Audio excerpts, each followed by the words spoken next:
I don't want to set the world on fire. For the third time, we're reminded that war never changes, but Fallout has. The post-apocalyptic RPG has jumped coasts to DC, dimensions to 3D, perspective to first person, and platforms to include consoles. It's all delivered by Bethesda, which bestowed the high fantasy Oblivion a few years back. Will the newest exodus from the vaults live up to its pedigree, or should it just duck and cover? Bye.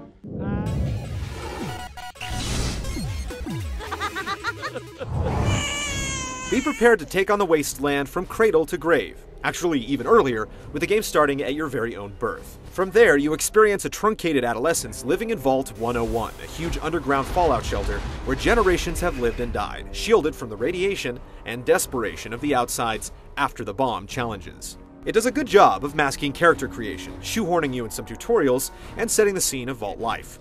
When you turn 19, you wake up to discover your father missing and his friend murdered by the tyrannical overseer of the Vault. It makes perfect sense to hightail it out of there and go questing for dear old dad in the morbid, violent world beyond the blast doors. It's a simple premise that quickly becomes complicated with tons of questions and objectives. Even the side quests are beefy, like little novellas that spiral out into full works of their own. Oh my. Aren't you a stud? There's some occasional iffy writing, but for the most part, it's a quality tale of a boy and his dog and some super mutants.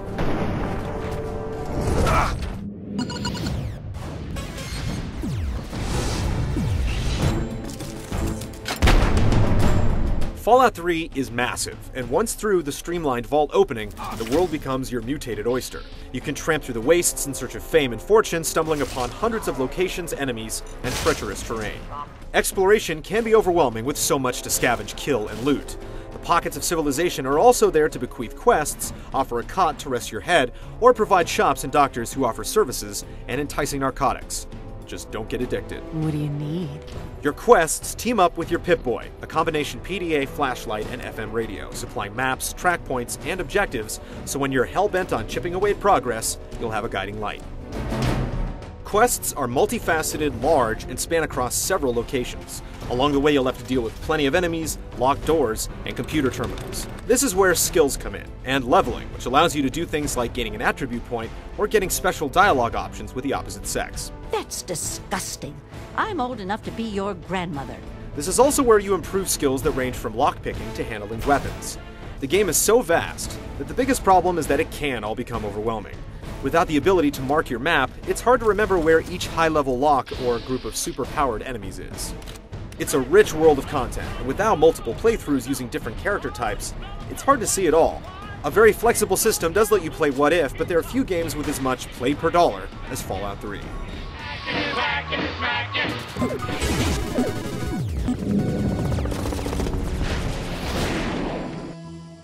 While the majestic dread of the Badlands and its topography of secrets is simultaneously charming and intimidating, it's how you operate that cinches the deal.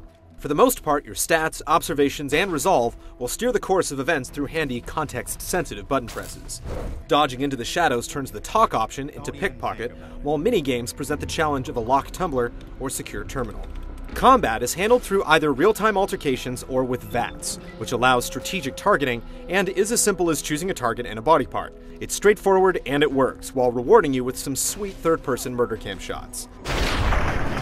These mini-vignettes are occasionally garbled if you're too close, and can't be skipped, which can be annoying when you just want to finish the fight. Beware, you can only target the head so many times though, since it's all governed by action points. The other side of VATS is that while it slows down time, enemies can still be mauling or shooting you, albeit in slow-mo. So shoot from the hip, or rely on VATS, either way is balanced, and you'll be switching between the two to keep things from getting stale. Just get one thing straight, though all the footage released up to launch looked otherwise, this isn't a first-person shooter. You won't be circle strafing. It's more like a gentleman's duel. A bloody gentleman's duel. There's some manual cover-taking and strategic reloading, but Fallout 3 doesn't have the celerity for twitchy action. That's not to say that true aim with a sniper rifle won't make VATS eat its shorts. There's nourishment and health everywhere, though it's equally balanced with the rate you become radiated. Third-person view is here to see how you've customized your character, but it's not a valid way to play the game, whether you're in combat or traipsing through a radiated Chevy Chase, Maryland. The level up perks ensure character growth beyond doling out skill points, and the dark, tongue-in-cheek humor provides a reprieve from brutal wasteland justice. Give me the naughty nightwear. And while the non-sequiturs are welcomed, when something else breaks the reality, it shows the chinks in the power armor.